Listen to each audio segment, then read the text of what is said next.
And speaking of mistakes, as we start up Shrine of the Storm, Volzith the Whisperer, even on Fortified, Zyro has just so many lives claimed. On average, it kills 2 members. What? And almost a 50-50 completion rate too on Volzith. I mean, yeah. The boss itself isn't that hard, but with the Awakened Affix being factored in, usually teams are pulling 2, maybe sometimes 3 Awakened Obelisks with the boss. You have to deal with those Awakened mechanics while you're dealing with the intermission phase on Volzith, and that's just so many things to deal with at the same time. Something's almost always bound to go wrong unless you're playing absolutely perfectly, so seeing a high wipe rate like that makes perfect sense. Without question, the game's getting ready to go as Wunderbar and Ethical are stepping up and getting ready to face off in Shrine. Alright, so we see very interesting comps already by both of the teams running the double DK here for Shrine. While Wunderbar is playing a Hunter, Ethical chose to play the Demon Hunter as their third DPS to buff the damage of the Unholy DKs, which are doing mostly magic damage, so you benefit off the magic increase that the Demon Hunter provides. Nice Sanguine management here by Wunderbar. Ethical, on the other hand, already done with their pull though, so Ethical definitely was faster with cleaning this up. And I'm actually curious to check out what Arrow's running here as well, because there's been a popular build that people have been playing on live servers where they run this Blood Barrage setup, so they run Blood of the Enemy, Fell Barrage, and then they also use the Miraculous Fang Trinket from Temple of Sethralus, and it gives them probably some of the best burst AoE damage in the game, outside of maybe Unholy DKs. So they definitely bursted that pack down way faster than Wunderbar did, and being able to burst down these Sanguine packs is going to be pretty useful in this dungeon. But Wunderbar just skipped right past the Obelisk, which is very interesting to see because this Obelisk is Void Weaver, and playing Void Weaver with the last boss is very difficult just because of the way the boss works with the intermission phase, where you need to interrupt the denizens, otherwise they're not only going to do a huge AoE, but they're also going to heal to full HP if you don't interrupt. So they're probably planning on nuking down Void Weaver in the last boss before the intermission phase starts, but that's going to require a huge amount of damage, and now we see them pull a bunch of trash on top of Aquaseer here. The Sanguine management is going to be really important for them. And the thing about their comp is it's really great for dealing with that particular thing. Double Unholy DK can do a lot of single target damage to one focused target, and because it's fortified, they don't actually necessarily need to get the boss that low in the first phase in order to be able to one phase it later on. So if like maybe 2 sets of eels onto that final boss and just focus fire down Void Weaver Malthier without having to use too many interrupts, they should be totally fine for the intermission phase. So once again, Wunderbar, as we know them, they're going for the more difficult strategy. But almost, as is usual, if they're able to pull it off, they should have a faster time here, but let's keep an eye on this. They're already in the intermission phase on Aquaseer, whereas Ethical has just now started pulling this. Yeah, so Ethical also pulling a lot of trash on top of Aquaseer here. You saw they managed to Sanguine pretty nicely on their side as well. It's really important to deal with the Sanguine, not only so the mobs don't heal, but also so you position it properly so the intermission adds don't heal, because on 50% he splits into 3 Aqualings, and those ones stand on Sanguine, and it's going to be a huge time loss. And both of the teams also used their Bloodlust here for that boss. They saved it until here. They should get the same amount of Bloodlust for both sides in the dungeon. Oh yeah, and I mean you can see the difference here as well. Now Ethical did pull a slight bit extra trash compared to Wunderbar as well. They have 5% extra trash on the board. They also did have the Awakened lock, but unfortunate for them here. Yeah, a little bit of unfortunate issues for Ethical there. Going to cost them a little bit more time. Wunderbar actually going back to, are they about to snap some trash here? Oh, that looks like they are. Looks like it's. Oh, okay. That's a new spot. Wow, I don't think I've seen that one before. As well. Have we seen that? Oh, do you think the living current in there. Oh, that might be a line of sight spot. Yeah, they might get knocked up. Yeah, you're right. Huh, okay, so this is a really cool step by Wunderbar. Basically, they are snapping a lot of mobs here with a living current on top of one spot, and this rising tide, the one that knocks you into the air, it actually just is line of sightable. So everyone was running line of sight when the ability happened, so only now got knocked, while everyone else was not getting hit by that ability. And yeah, just some extra trash percentage they're doing here. They're up to 37% now. Yeah, I mean, that caught them back up and put them very squarely in the lead now. I mean, they still do have the extra Awakened Mob and Void Weaver Malthier to deal with, but I'd imagine that shouldn't be an issue for them if they're comfortable enough in practice to just do that with the final boss. So they'll have to keep an eye on what they plan on doing. They might even go for just other awakened mobs as well, since they have the Unholy DK AoE burst. Yeah, maybe. So they're dealing with some trash here in this hallway. This can be a dangerous spot in the dungeon if you have Sanguine, just because the hallway is so narrow, so if you drop a Sanguine there, there's no way for the mobs to walk around it. It's basically just filling up the whole hallway, one Sanguine pool. And that's why we've seen teams before just hide it all the way up to outside of the room, basically, where Helldis is. But that's going to cost you time because you're basically backtracking. So it looks like Wunderbar is not doing any of that backtracking. You just pull it right there where it is and then move on. Some of these mobs are also running away as they're low the initiates. So you want to be sure you're saving your AoE stuns and your binding shots to when they run away, so you don't have the Sanguine pools all over the place.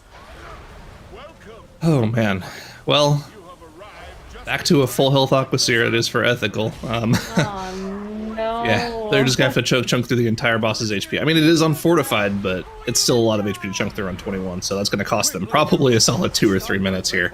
Man, that's really unfortunate to see from them. And I mean, this is just kind of the same thing that was happening yesterday. They were having these unfortunate mistakes at the start of the dungeon here, but they got bailed out by the other team making even more egregious mistakes later on in the dungeon. I don't think that's gonna happen to Wunderbar, though. Is he gonna do a second intermission phase? No, right? I don't think so. I'd be very surprised if that's how it worked. But that would be, yeah, that would be very unfortunate if they actually would have to go through a second one. We will see once the boss reaches. Oh no, Shape actually going down to the Surging Rush here. They do have a Battle Rush available, but yeah, it's still just another mistake here by Ethical, unfortunately. While Wunderbar, on the other hand, they already moved on. They are on 56% trash, dealing with one of the obelisks. Looks like...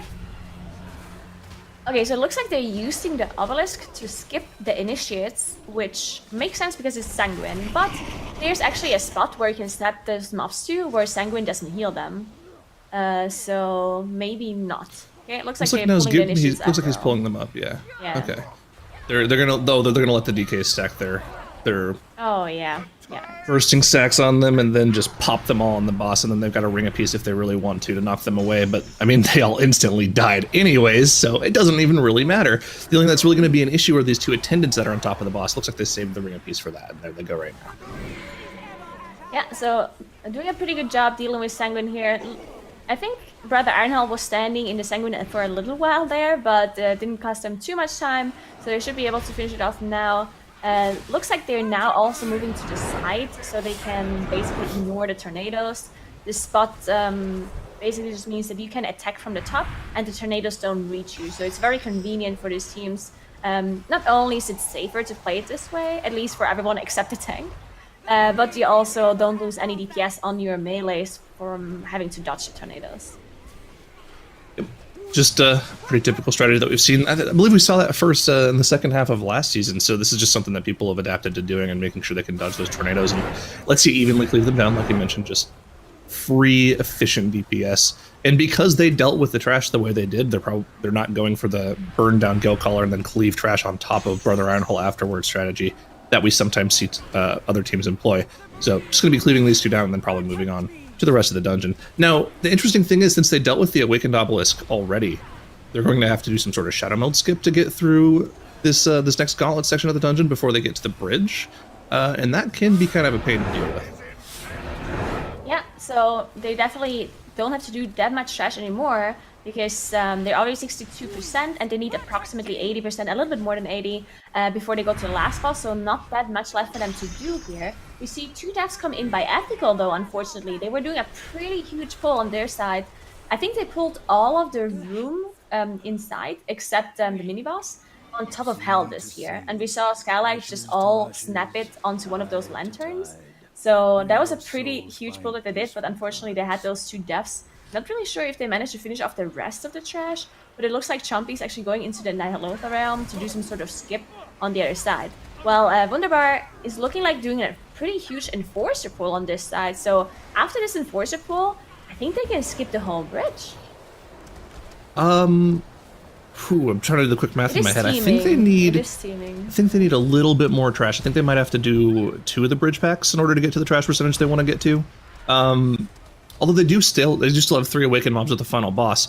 And I mean, this is going to be a lot of percentage right here. They still do have that ritualist as well. They'll need some of the trash on the bridge. Yeah, I forgot. Probably all of you it have to do actually a on lot. teaming. Yeah, true. Probably all Shrine of it. on teaming is like you basically have to play the whole dungeon. Yeah, pretty much. It can be really annoying, and that's probably also why we saw them do this like living current pull that we have never seen before, just because you really need so much percentage on teaming. But now it looks like they're doing a Shadow Melt skip. That's why they all basically just ran through the mobs, because once you just all Shadow Melt, you're going to be getting rid of all that aggro. And now let's see how big of a pull they're doing on this bridge, or if they're just skipping. I think we see this skip where they only deal with the cultists, or we've seen that we see some teams do this skip, but Fragments seems to be. Oh no, yeah, exactly. Okay, so basically they're doing the skip where they skip the tentacles, but they deal with the cultists, so they get a little bit of extra percentage here. Well, also, when you skip the tentacles pack as well, you don't have any potential for Sanguine to be dropped on top of the tentacles, which can be, you know, if that happens, you just have to sit there and wait for the Sanguine to go away because you're not going to be DPSing through it. Unfortunately for Ethical, more issues on their side as Skylark goes down, and it looks like it's going to be multiple people going down for them, and they're just not having a good time at the start of the Shrine of the Storm. Yeah, it's really not looking good for them, while Wunderbar, on the other hand, did a pretty nice job dealing with the Sanguine. One other good thing about DKs, except their huge amount of AoE damage that they have, is also the fact that they have this single target grip, which can be really helpful for Sanguine. Sally dropping incredibly low, as you got a lot of lash cast there on him. And wow, the amount of damage coming out of these dwellers, almost one-shotting Sally. I did manage to recover though, and now they're moving on to Lord Stormsong. They do have the Bloodlust available, but it's very likely they are saving it for the last boss, because they have 3 obelisks they have to deal with here. Yeah, I mean, if you think about it, they don't really have that many stops for those tentacles, right? Yeah. They can get like one wave of all of them with a shockwave and a leg sweep, and then that's it. They only have like the intimidation from Jinji and like maybe the single target interrupts or single target stuns from the DKs. That's it.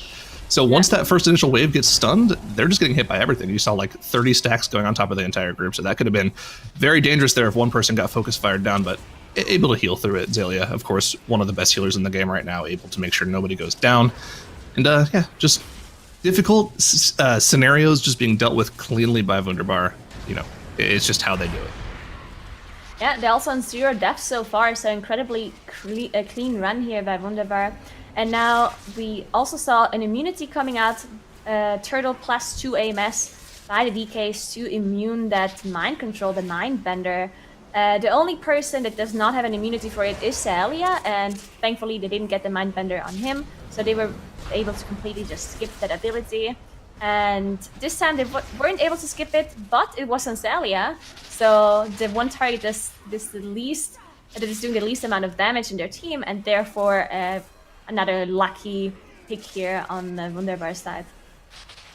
Yeah, on this key setting, it can be kind of dangerous for your healer to get picked, but fortunately they have a good enough comp where even if, you know, one of the DPS gets hit by both rip mines in a row, that they can easily just heal themselves through it. You know, the DKs can Death Strike if they need to. The Hunter can use his Exhilaration to heal himself and top himself off, so not that big of an issue for the healer to get chosen. And like you said, probably better in most scenarios, since they can just keep DPSing the boss while the healer goes and dips in the pool. So good luck so far for Wunderbar here, and they're on a kind of a blazing fast run here. 0 deaths, 13 minutes swimming to the final platform here. I mean, could we be seeing like a sub maybe 17-minute run? I'm interested to see how much of an issue these awakened mobs are going to be for them, though. Yeah, I mean, we've seen lots of wipes on this last boss, just because not only does this boss take a long time, but teams make it really difficult on themselves by trying to fight as many mobs as possible while fighting the boss, because this boss applies a debuff to the healer, which not only decreases the healer's max HP, but it also increases damage the healer does. And therefore you just want to make sure you fight as many trash packs as possible while the healer has this damage increase. So that's why a lot of teams just make it hard on themselves. That's why they pull a lot of eel packs on top of this boss as well. And now you see all of the awakened mobs swarming in. They have to make sure they finish off Void Weaver here, because they cannot interrupt the boss in the intermission phase. They have to save their interrupts for the denizens. And there we go, Void Weaver going down before the intermission phase. So well done here. Now, the interesting thing about this phase that you'll have to keep an eye on here is because they're in separate phases, it's going to be kind of weird to deal with Urgroth Breaker of Heroes. Genji could technically still pet taunt the Spirit Breaker, but it'd be a big damage loss for this phase. So, got to keep an eye on Now here. He's kind of the main thing keeping this all together while he's kiting around both of those Awakened mobs as well as the Sunken Denizen down there as well. Yeah, and Zali is going to be the one who needs to kill the Sunken Denizen so they can get out of that intermission phase and move on. Looks like they only dealt with... there we go. Yeah, it looks like they dealt with the Denizens, and now they're going to play it safe and finish off the Blood and the Corruptor as well. Maybe they only finish off the Tank Buster and then move on, but it looks like they are playing it safe, are not engaging this middle pack, finishing off the Awakened mob first before they move on, which is just a safe play. So theoretically, you could play the middle pack while still having the Blood, but they probably know that they're pretty far ahead at this point, so that there's no reason for them to risk anything like that. Yeah, I mean, typically speaking, you deal with the Awakened mobs down there before you even deal with the second Forgotten Denizen, you just off-interrupt it. So, because once you have only one left, interrupting it is pretty easy while you're dealing with the final couple of Awakened mobs. So yeah, we see them clearly do that, and kind of they're waiting for Now to pull extra trash here on top of these Denizens. Are they going to go straight into their boss with this, though? That thing seems like it'd be pretty dangerous on Sanguine. Okay, no, they're not. They're not. Just gonna go ahead and cleave these three down. Oh, they are. Yeah, they are. Going for okay, it. so yeah, they're going for it. So they have all of the mobs on top of each other here. You have the Eels, the Denizens, and Volsith. So that's why this can be dangerous because they're about to die, and Sanguine is gonna spawn. But it looks like Volsith didn't heal. So good job on them of being able to get Volsith out of those Sanguine pools that the Denizens spawn. The Eels do not drop Sanguine, but the Denizens do. So that's what that's what made this kind of a close call. But they managed to get the Volsith out. It even looks like they might be able to one-phase here if none of the... Sure. Yeah, so they're getting closer and closer, and yeah, one-phasing this boss in a +21 while also dealing with trash and eels at the same time. This is incredibly fast, but it's filling up the energy. There we go, they're missing a little bit of percentage. There it is, the Sunken Denizen's still alive. Yeah, there you go, once the Denizen going down, man. Oh, wow, that was so fast. What in the world? Less than Wunderbar! 17 minutes. Yeah, it was crazy. Wunderbar taking the win, and when it comes to those kind of finesse dungeons as well, they have been absolutely ridiculously good at them. So, huge congratulations for that victory on that one, and